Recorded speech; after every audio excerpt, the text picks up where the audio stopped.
봉독하였던 에베소서 5장 3절에서 7절의 말씀을 가지고 그리스도와 하나님의 나라 5절에 나옵니다. 그리스도와 하나님의 나라의 기업을 우리가 어떻게 하면 받을 수 있을까? 자, 그런 초점으로 하나님의 말씀을 나누기를 원합니다. 성경은 예수 그리스도를 성경은 한 부분에서 말한 게 아니라 66권 전반을 통해서 일관적으로 예수 그리스도를 신랑으로 그리고 교회와 성도를 정결한 신부로 그렇게 묘사를 하고 있습니다. 그리스도와 온전한 연합과 하나님의 나라의 기업을 받기 위해서 신부된 우리에게 순결을 말씀하고 있습니다. 요한계시록에 보면 그 자색 옷을 입은 큰 음녀가 나타나 가지고 이 세상을 이렇게 혼란스럽게 하는 그런 말씀이 예언되어 있고, 또 예수님께서 직접 말씀하기를 가증한 것이 참 이 음행한 이 가증한 것이 거룩한 곳에 선 것을 보거든 종말의 징조라는 것을 깨달으라고 예수님께서 그렇게 말씀하셨습니다. 저는 오늘 이 본문을 보면서 우리가 그리스도와 하나님의 나라의 이 기업을 얻기 위해서 아주 중요한 포인트 하나를 발견하게 되는데 3절과 4절에 보세요. 3절과 4절 한 네 가지를 딱 얘기합니다. 바울은 그리스도의 이 비밀과 하나님의 나라의 이 기업, 이 축복을 우리가 상속받고 누리지 못하도록 만드는 그 장애물, 그걸 한 네 가지를 얘기하고 있는데 아주 단정적으로 분명히 밝히고 있어요. 첫째는 음행, 두 번째는 온갖 더러운 것, 그리고 탐욕, 이것들이 다 결국 우상 숭배와 연결된다는 겁니다. 우상 숭배라 하시면서 반드시 이것들이 이제 그 뒤에 뭐가 오죠? 영적 문제가 뒤따르기 때문에 얼마만큼 강력하게 얘기하느냐 하면 그 이름조차 부르지 말라, 그렇게 오늘 성경이 우리에게 말씀을 하고 있습니다. 그 다음 구절 5절에 보면 왜 그것들이 허용될 수 없는가에 대해서 이렇게 설명합니다. 5절 우리 다 같이 보십시다. 너희도 정녕 이것을 알거니와 음행하는 자나 더러운 자나 탐하는 자 곧 우상 숭배자는 다 그리스도와 하나님 나라에서 뭘 받지 못해요? 기업을 얻지 못하리니, 그렇게 말하고 있습니다. 그래서 5절에 가장 이 키가 되는 말씀이 그리스도와 하나님의 나라라는 이 단어가 나오는데, 하나님의 나라라는 말은 간단히 말하면 그리스도가 왕권을 가지고 다스리는 모든 영역을 가리키는 거예요. 그 장소적인 개념을 말할 때는 천국, 유대적 개념이죠. 장소적인 개념을 국한시킬 때는 천당, 그렇게 말하지만 그리스도가 왕권을 가지고 다스리는 모든 영역을 말할 때 뭐라 그러죠? 요한복음에 많이 나오죠. 하나님의 나라, 그렇게 말씀을 하고 있습니다. 이 하나님의 나라라는 말은 이제 헬라어로 바실레이아 들어보신지 모르겠죠? 바실레아라는 단어인데 이게 얼마나 중요한 단어냐면요, 간단히 말하면 성경에서 가장 중요한 단어가 오늘 그리스도라는 단어가 먼저 나왔죠. 그리스도라는 단어라면 그 다음에 두 번째 중요한 단어가 뭐죠? 하나님의 나라라는 단어예요. 세 번째 중요한 단어가 뭘까요? 성령? 그렇죠. 그래서 이 하나님의 나라가 얼마나 중요하든지 예수님께서 공생애를 시작하시면서 가장 첫 번째 선포하신 메시지가 마태복음 4장 17절에 보면 회개하라, 천국이 가까워한다. 이 천국이란 말 바실레이아, 하나님의 나라를 선포하신 겁니다. 그리고 마태복음 6장에 보면 예수님이 직접 너희는 이렇게 기도하라 하고 하시면서 주기도문을 이렇게 말씀을 하셨는데, 그 주기도문 내용을 보면 서두에 뭐라 그랬냐면 이름이 거룩히 여김을 받으시오며. 이름이 누구예요? 누구의 이름이죠? 그리스도의 이름. 이 그리스도의 비밀을 얘기하면서 그 다음 뭐가 나오죠? 나라가 임하옵시오며. 그러니까 하나님의 나라를 구하는 기도로 시작해가지고 주기도문이 마지막에 어떻게 끝납니까? 나라와 권세와 영광의 아버지께 영원히 있사옵나이다 하면서 하나님 나라로 예수님이 가르친 기도가 마무리되는 것을 우리가 볼 수가 있습니다. 그 정도가 아니고요. 예수님께서 마태복음 13장을 전반을 다 보세요. 예수님께서 이 하나님의 나라 천국 비밀을 7가지 비유를 들어서, 몇 가지 비유요? 이 7자라는 말은 굉장히 성경에서 이 상징적인 숫자거든요. 아주 완전한 그런 숫자를 7가지 비유를 들어서 이렇게 비유를 들어 설명을 합니다. 가장 먼저 나오는 비유를 잘 아다시피 씨 뿌리는 비유입니다. 옥토에 떨어진 씨예요. 옥토에 떨어진 씨, 이 씨가 뭐냐면 하나님의 말씀인데, 이 옥토에 떨어진 씨를 통해서 하나님의 나라가 이렇게 열매를 맺는데 어느 정도 맺어요? 30배, 60배, 100배의 결실을 맺는다. 그렇게 말씀을 하고, 두 번째는 하나님 나라는 좋은 씨를 제밭에 뿌린 사람과 같은데, 이 사람이 방심하고 잠잘 때 원수가 와서 아주 똑같은 유사품, 뭐를 뿌리는 겁니까? 가라지를 뿌리는다는 거예요. 하나님도 좋은 씨를 뿌려서 하나님 나라를 이렇게 실현시키지만, 반대로 원수가 그 곡식과 똑같은 유사품 가라지를 뿌리는데 처음에는 모른다는 거예요. 처음에는 구분할 수가 없다는 겁니다. 결실할 때 알곡과 죽정이로 드러난다는 것입니다. 그 다음에 하나님의 나라는 마치 여자가 가루 서말에 갖다 넣은 누룩과 같은데, 아침에 일어나면 그 누룩에 들어간 그 가루가 완전히 어떻게 돼 있어요? 부풀어 가지고 어떻게 됐어요? 완전히 모든 흐름과 모든 걸 바꾸는 겁니다. 그 누룩 조그만 것이 들어가 가지고요. 이스트 그 보세요. 빵 만들 때 이스트가 조금이잖아요. 그거 넣는데 모든 성질이 바뀌는 거예요. 이게 하나님의 나라라는 겁니다. 그리고 하나님의 나라는 마치 감추인 보화과 같습니다. 감추인 보화밭, 이거 발견한 사람은요, 한 가지 속에 모든 것들이 다 들어있기 때문에 자기 인생을 완전히 올인하잖아요. 이게 하나님의 나라라는 겁니다. 우리 인생을 올인해도 결코 손해볼 것이 없고 그만큼 가치 있는 게 하나님의 나라다. 그 다음에 하나님의 나라는 마치 좋은 진주의 가치를 알고 그 진주를 구하는 장사꾼과 같아. 극히 값진 진주, 이 극히 값진 진주의 가치를 발견한 이 장사꾼이 자기의 전부를 팔아서 그 진주를 사고 기뻐하는 거, 이게 하나님의 나라라는 거예요. 그 다음에 또 천국은 마치 바다에 그물을 치고 각종 물고기를 모으는 어부와 같은데, 잡히는 고기라고 다 똑같은 고기가 아니라는 겁니다. 그죠? 어부가 원하는 좋은 것만 딱 그물에 담고 나머지는 다 버리는 것과 같다.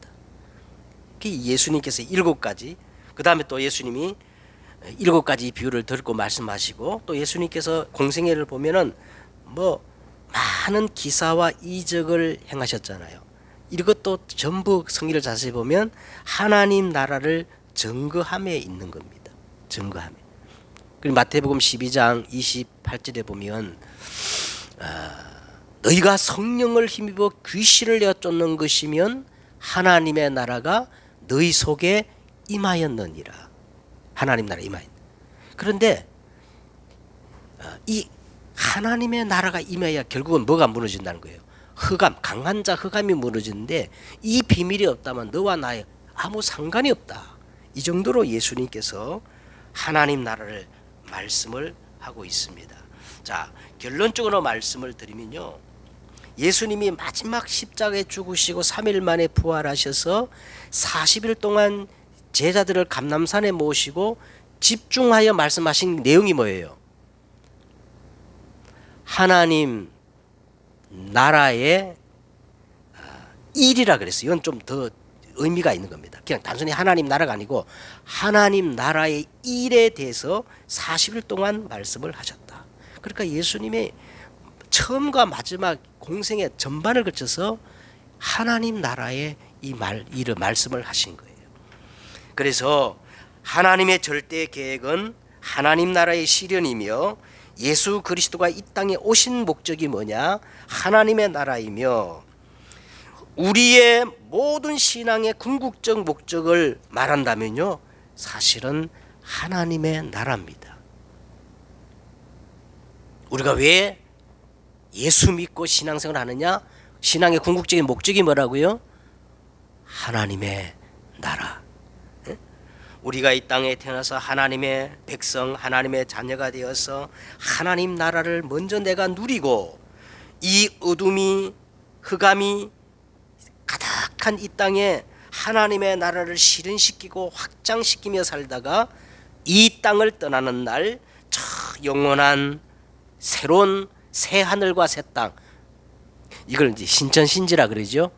신천지가 너무 좋은 말을 도용해서 그러는데 사실은 이제는 완전히 새 하늘과 새 땅을 가리켜서 뭐라 해요? 신천신지, 그 하나님의 나라로 가는 겁니다. 그래서 우리 신앙에 있어서 가장 중요한 단어가 첫째는 예수 그리스도요, 두 번째 단어가 뭐지요? 하나님의 나라다. 자, 그런데 이 그리스도와 하나님의 나라, 이 축복을 기업으로 우리가 받고 누리지 못하게 하는 장애물을 오늘 본문이 얘기하는데, 자, 음행과 두 번째 뭐예요? 더러운 것과 탐욕과, 이것들은 다 알고 보면 뭐라 그랬어요? 우선순위가 바뀐 뭐예요? 우상 숭배와 연결된다는 겁니다. 이걸 우리가 이 장애물을 없애야 된다는 거예요. 우리가 도덕적이고 윤리적인 삶을 위해서도 필요한 것이지만은 더 궁극적으로 말하면 하나님 나라를 기업으로 받는데 아주 이게 걸림돌, 장애가 된다는 겁니다. 그런가 하면 이 5절을 한번 다 뒤집어 생각해 보면요, 우리 내면에 이 음행과 온갖 더러운 것과 탐욕, 이것들이 우리를 유혹할 때 그것을 이겨낼 수 있는 강력한 무기가 바로 뭐냐?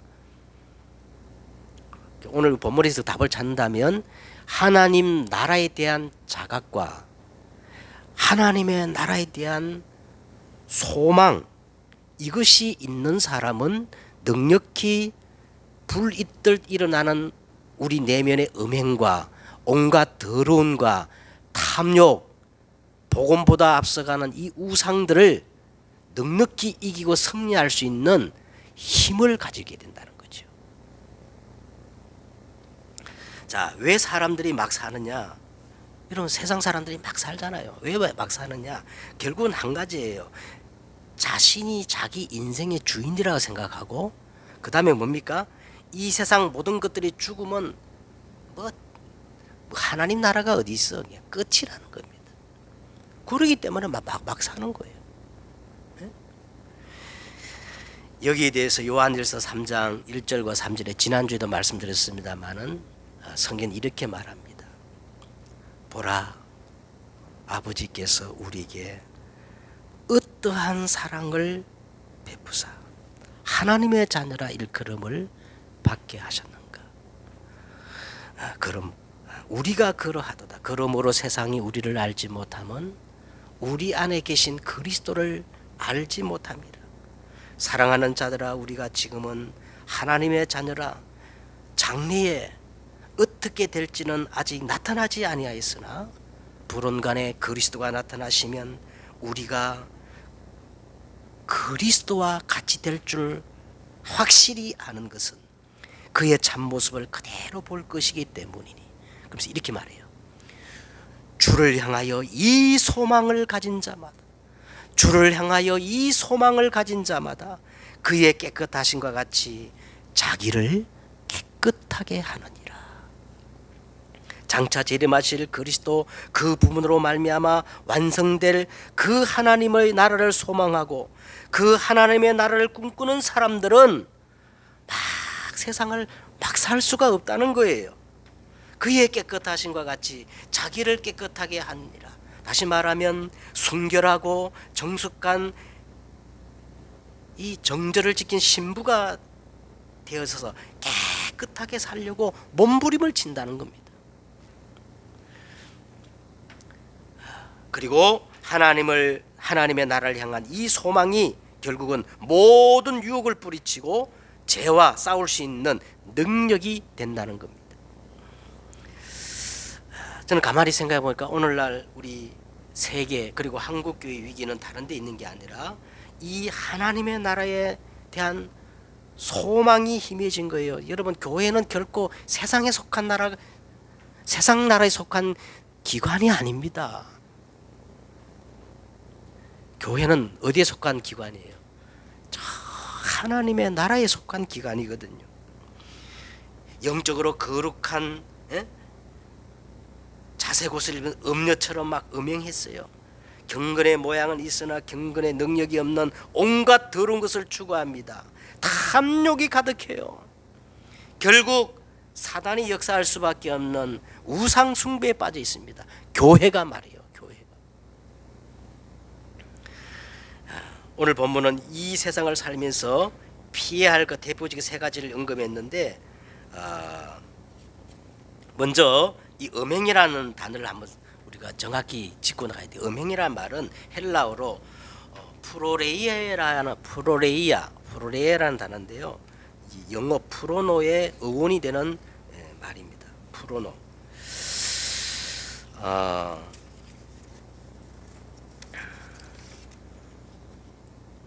그 뜻은 이제 뭐냐면 부정, 매춘, 우상 숭배와 이런 뜻을 가지고 있는데, 그리고 이 단어에서 파생된 이 말이 이 팔아버리다라는 의미를 갖고 있어요. 다시 말하면 이 프로노나 음행, 정욕에 빠져 있는 사람들은 이 사단에게 자기 영혼을 팔아버린 사람들이라는 거예요.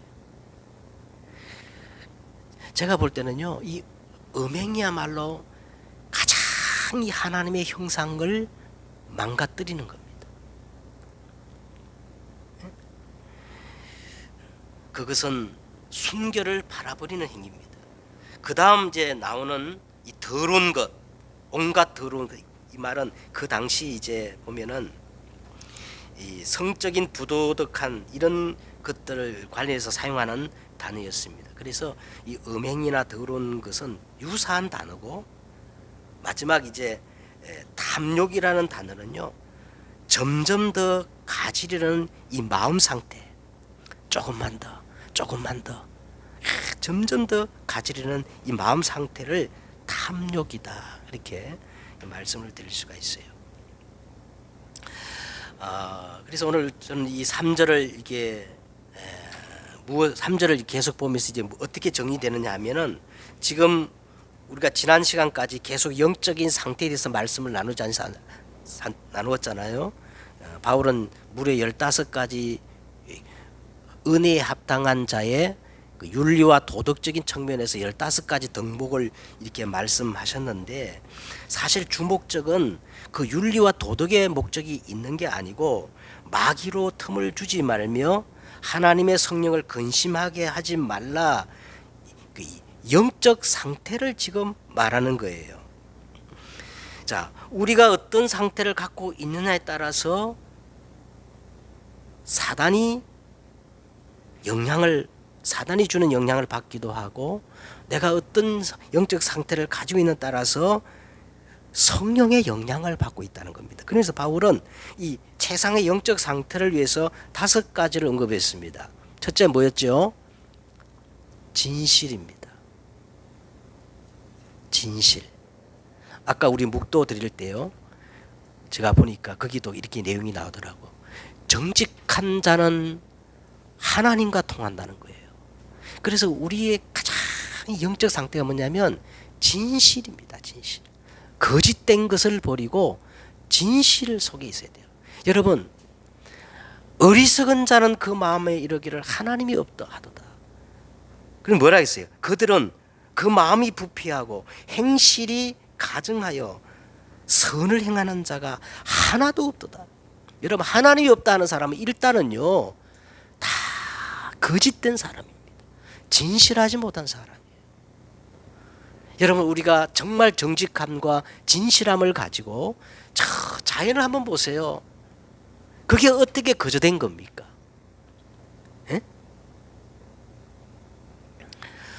그 다음에 두 번째가 뭐냐면 혈기, 이 신경질, 이것들이 우리 영적 상태를 파괴하는 요소라는 거죠. 그 다음에 이기주의가 아닌 이타주의. 도둑질하는 자는 다시 도둑질하지 말며 돌이켜 가난한 자에게 구제할 수 있도록 자기 손으로 수고하여 선한 일을 해라. 그 다음에 말을 얘기하면서 성경 2가지를 얘기했습니다. 침묵 훈련이 필요하다. 어떤 말을 침묵해야 되느냐? 무릇 더러운 말은 너희 입 밖에도 내지 말고 그랬어요. 또 어떤 말을 우리가 훈련해야 됩니까? 남에게 비수를 꽂고 상처를 주는 그런 말을 하지 말고 뭐예요?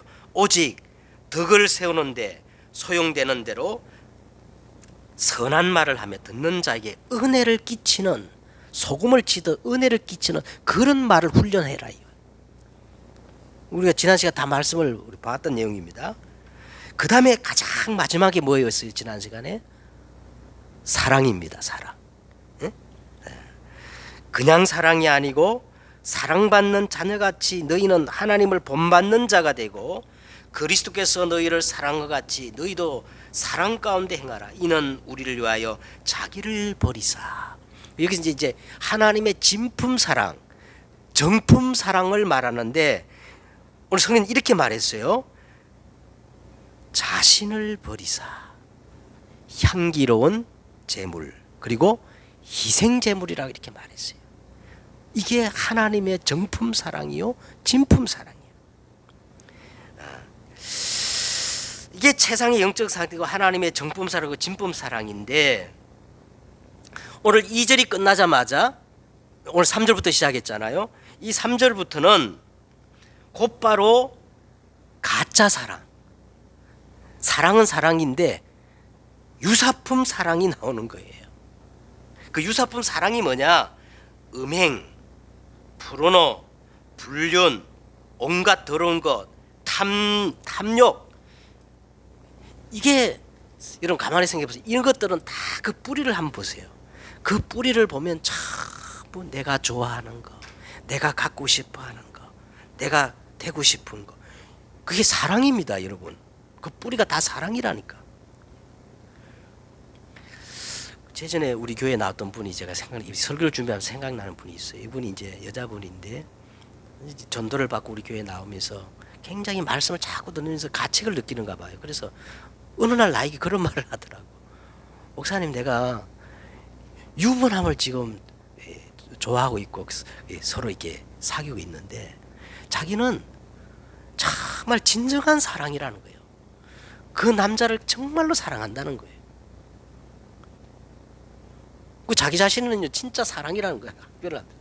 근데 이분이 결국은 그 교회 신앙생활을 지속하지 못하고 떠나는 것을 제가 볼 수가 있었는데, 놀라운 거는요, 하나님의 정품 이 사랑, 2절에 나오는 하나님의 정품 사랑과 3절에 나오는 이 사단이 갖다주는 유사품 사랑이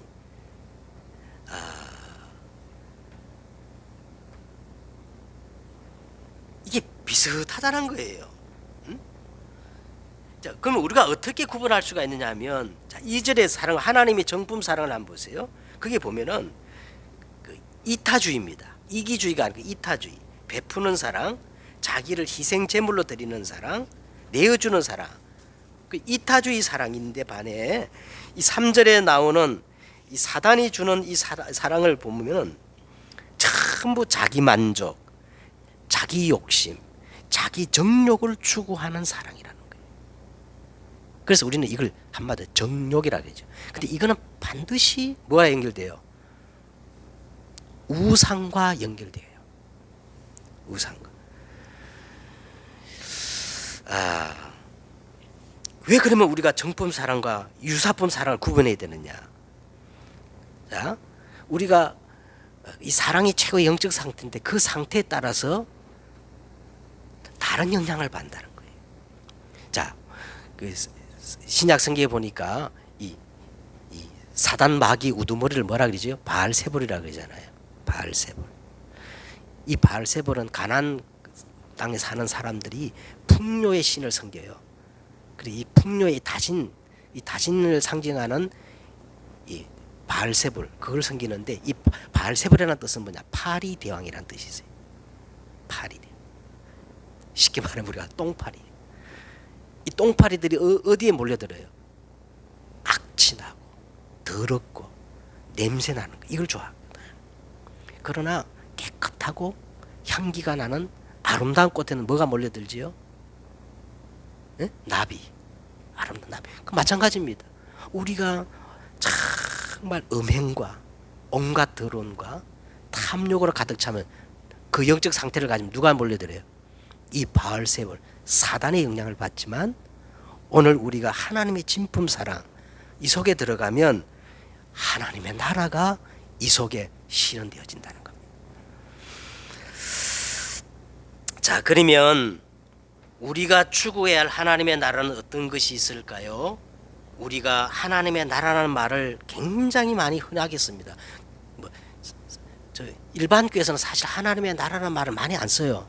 그러나 우리는 굉장히 많이 써요. 그런데 사실 이 하나님의 나라에 대해서 정말 신학적으로 논리적으로 신학이란 말은 논리가 아닙니까? 논리적으로 딱 정리된 사람을 제가 많이 못 봤어요. 그래서 오늘 우리가 이제 본론적으로 말하면 하나님의 나라에 대해서 우리가 정리해야 할 점을 첫째는요. 바리새인들이 예수님을 찾아 질문을 했어요.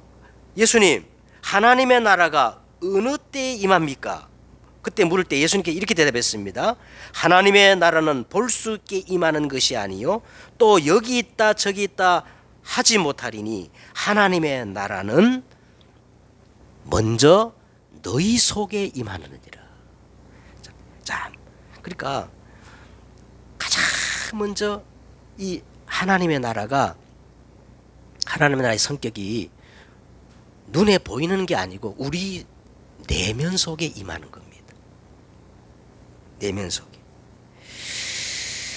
자, 부활하신 예수님이 40일 동안 하나님의 나라에 대해서 말씀하실 때 이 말을 들었던 사람이 질문을 하잖아요. 어떻게 해요?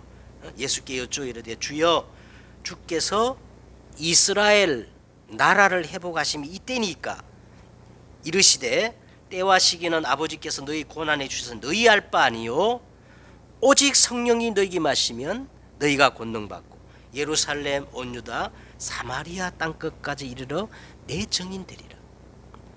자, 하나님의 나라가 임할지 너희는 신경 쓰지 말아라. 그건 너희 소관이 아니고 너희 고난이 아니다. 그러면 우리가 하나님의 나라를 사모하는 우리가 뭐를 기도하고 추구해야 되느냐? 뭐지요? 오직 성령이 너희에게 임하시면 하나님이 오직 성령으로 우리에게 보이셔서 성령은 모든 것 곧 하나님의 깊은 것이라도 통달하시느니라. 예수님이 그렇게 말해요. 성령이 우리에게 임하시면 하나님의 나라가 임했고 흑암이 무너진다는 거예요. 자, 그래서 성령께서 우리 속에 임하시면 우리 안에 7가지 신분과 권세가 나타나는 겁니다. 무슨 말 알겠죠? 성령이 내주, 성령께서 인도하시고 성령이 역사하는 것을 우리는 신분이라 그래요.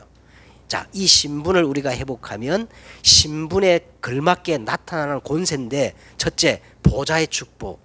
보좌로부터 천사가 동행하고, 그죠? 누가복음 10장 17절에 19절에 보니까 예수 이름이면 귀신도 항복하고 사단이 어떻게 해요? 결박되어지는 겁니다. 그리고 우리 눈에 보이지 않는 하나님 나라의 어마어마한 배경이 주어지면서 예수 정인이 되어진다는 거예요. 자, 이 7가지 신분과 권세가 정말 누려지면 내 안에 뭐가 임하는 거예요?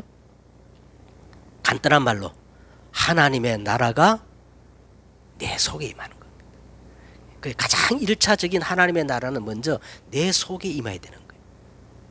그 다음에 두 번째는요, 현재적 하나님의 나라입니다. 현재적 하나님의 나라는 말은 지금 내가 살고 있는 모든 영역과 현장에 하나님의 통치, 하나님의 다스림이 실현되는 것을 현재적 하나님의 나라라 그러는 거예요. 무슨 말 알겠죠? 그래서 내가 있는 모든 영역과 현장 속에 하나님의 통치 다스림, 다시 말하면 보좌의 말씀을 통하여 우리가 진짜 여러분 말씀을 제대로 붙잡으면 보좌의 축복이 회복되어져요. 그 다음에 정말 우리가 바른 기도 24시 기도가 회복되면 뭡니까? 시공간 초월의 비밀이 나타납니다. 우리 현장에. 그리고 마침내 정인이 되어져서 237의 빛을 비추게 되죠. 요걸 가리켜서 우리는 뭡니까? 현재적 하나님의 나라. 그 다음에 세 번째는 미래의 하나님의 나라예요. 우리는 아직 나타나지 않았으나 분명히 이 소망을 가지고 이 미래의 하나님의 나라를 향해서 도전하는 겁니다. 도전. 그래서 마가복음 3장 13절과 15절에 보게 주께서 원하는 자를 부르사, 첫째는 뭐예요? 함께 하기 하며 또 보내사 전도도 하며, 그 다음 뭐예요? 귀신을 여쫓는 권세를 주리 함이라. 여러분, 이 현장이 너무나 어둠이 땅을 덮었고 캄캄함, 흑암이 가득 차더라도 오늘 우리는 하나님의 나라의 소망을 가지고 이 흑암의 나라를 무너뜨려야 되는 거예요. 두 번째는 마태복음 24장 14절에 보니까 이 천국 복음이 모든 민족에 증거되어 그제야 하나님의 나라가 임하고 뭐예요? 끝이 오리라. 반드시 역사의 종말이 있습니다. 그게 언제냐? 그리스도가 왕권을 가지고 재림하는 그 하나님의 나라가 임할 때 이 역사의 종말은 이제 끝이 날 거예요. 그 다음에 계시록 20장과 21장에 보면 이제는 완전히 이건 새로운 새 땅과 새 하늘, 신천신지, 우리가 영원히 가는 하나님의 나라, 우리가 이거를 소망해야 할 줄 믿습니다. 자, 이제 결론을 이제 맺으면, 자, 그러면 우리가 이 그리스도와 이 하나님의 나라를 기업으로, 유업으로 정말 상속받고 그걸 누리기 위해서 실제적인 것을 우리가 생각해 보자는 거예요. 실제적인 거. 뭐 관념적인 게 말고 실제적인 거. 자, 첫째는 뭐냐 하면, 형제들아, 내가 이것을 말하노니 혈과 육은 하나님 나라를 이어받을 수 없고 또한 썩는 것은 썩지 아니하는 하나님의 나라를 유업받을 수 받지 못하느니라. 음행과 온갖 더러운 것과 이 탐욕, 우상 숭배를 우리가 사실은요 내려놔야 돼요. 이걸 우리는 영적 상태. 그래서 오늘 하나님 나라를 말하기 전에 계속 이 바울이 영적 상태를 그렇게 언급한 거예요. 응답보다 더 중요한 게 영적 상태입니다. 평상시 내 영적 상태. 그래서 저는 이 말씀을 주면서 문득 뭐가 떠오르냐면 11조가 생각나더라고. 여러분, 11조란 말은요 단순히 우리 신앙 고백 차원을 넘어서요 정말 지금 내 안에 있는 이 음행과 온갖 더러움과 탐욕을 내려놓는 거예요. 우리 입장이 아니고요, 정말 하나님의 입장에서 말씀을 받으면 여러분 무조건 237 응답이 금방 오게 돼 있어요. 근데 전부 자꾸 우리는 우리 입장으로 말씀을 재단하고 편집하기 때문에 237이 안 오는 거지요. 우리가 이 말씀을 받을 때 정말 하나님의 입장으로 말씀을 편집해 버리면 237이 금방 오게 돼 있단 말이에요. 자, 말라기 3장 거기 보면 이렇게 말합니다. 내게로 돌아오라. 하나님이 그래요. 내게로 돌아오라. 이렇게 말하니까 뭐라 그랬냐? 우리가 어떻게 하나님께 돌아가겠습니까? 그때 하나님 이렇게 말해요. 사람이 어찌 하나님의 끝을 도적하겠느냐? 너희가 너희 온 나라와 나의 것을 도적질하였으므로 너희가 저주를 받았느니라. 이는 곧 11조와 봉헌물이라 그랬어요. 11조는 하나님의 것이라. 그 다음에 두 번째는요, 오늘 우리가 실천이 뭐냐면 우리는 계속 하나님의 나라를 이 유업으로 받으려면 완전 복음을 추구해야 돼요. 오직 복음을 넘어서 완전 복음을 추구해야 돼요. 왜냐하면 나라라는 것은 가장 1차적으로 뭡니까? 주권자가 있어야 되거든요. 안 그래요? 이 하나님의 절대 주권자가 누구예요? 그리스도가 아닙니까? 그리스도가 왕권을 가지고 완전히 통치하고 다스리는 모든 영역이 하나님의 나라라면 오늘 먼저 우리는 정말 오직 복음을 넣어서 완전 복음 갈라디아 2장 20절로 나가야 되는 겁니다. 그래야 온전한 하나님의 나라가 회복되는 거예요. 자, 그 다음에 세 번째는요, 하나님이 그 일곱째 날을 복되게 하사 거룩하게 하셨으니 이는 하나님이 그 창조하시며 만드시는 모든 일을 마치시고 이 날에 안식하셨습니다. 아버지께서는 자기에게 이렇게 예배하는 자를 찾으시느니라. 저는 그래요. 우리가 구원은 그리스도를 알고 영접하면 구원받지만 이 하나님의 나라의 기업을 상속받으려면 반드시 예배가 회복돼야 돼요. 예배 회복 안 되면요, 하나님의 나라가 절대 실현이 안 되고 흑암이 안 무너져요. 큰 이 흑암의 세력이 무너지지 않습니다. 그 다음에 또 한 가지 우리 생각할 거는 뭐냐면, 지금 우리가 계속 이 메시지 흐름이 나오는데 여러분 본문 메시지 잘 보세요. 창세기 2장 7절에 보면 여호와 하나님이 땅에 흙으로 사람을 지시고 그 코에 생기를 부르는 사람이 뭐가 됐어요? 생명이 되었다. 이 생기가 들어가니까 사람이 살아있는 이 영이 살았다는 거예요. 생명이 됐다는 거예요.